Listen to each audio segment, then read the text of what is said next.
क्यों आ रहे हैं वो रीज़न मैं आपको बता देती हूँ। एक पॉडकास्ट किया था मैंने, ठीक है।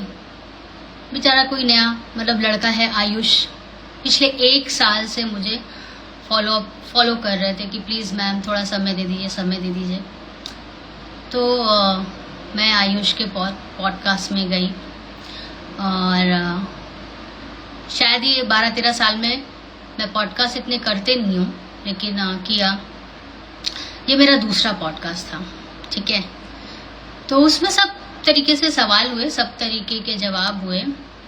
और जो जिनका पॉडकास्ट था आयुष, उन्होंने मुझसे सवाल किया खेसारी लाल को लेके। खेसारी लाल को लेके उन्होंने जब सवाल किया तो मैंने ये बोला कि भाई वो तो कुछ भी बोलते हैं, ठीक है। और वो बोलना बेचारे कुछ और चाहते हैं, लेकिन शब्दों की कमी होने के वजह से मतलब उसका कुछ और निकल जाता है। बस इतना ही बोला था मैंने। पॉडकास्ट आया, शायद उसका टीजर कटा, टेलर कटा, जो भी होता है वो कटा। लोगों ने देखा, सबने देखा, सभी के लिए मैंने बोला है, जिसके बारे में जो लगता है वो बोला है।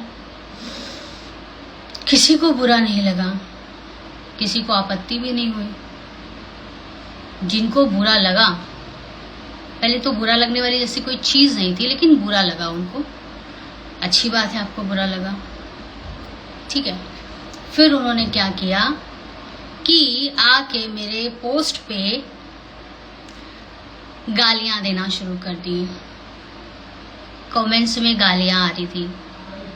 अच्छा कोई बात नहीं, गालियां आई जा रही। पॉडकास्ट देखा भी नहीं है, पता भी नहीं है क्या बोला क्या नहीं बोला, बस गालियां जो हैं वो आई जा रही हैं।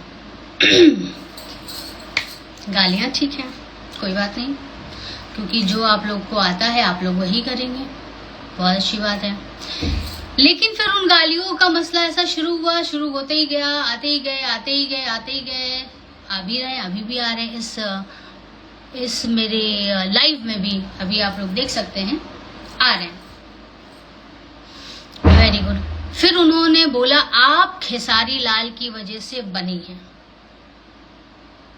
तब मुझे लगा अच्छा, ये तो मुझे पता ही नहीं था कि मैं खेसारी लाल की वजह से बनी हूँ। तो अगर वो सच में मर्द होते तो वो लोग सुनते, समझते, देखते कि मैंने क्या बोला है, थोड़े से भी शिक्षित होते तो वो लोग देखते।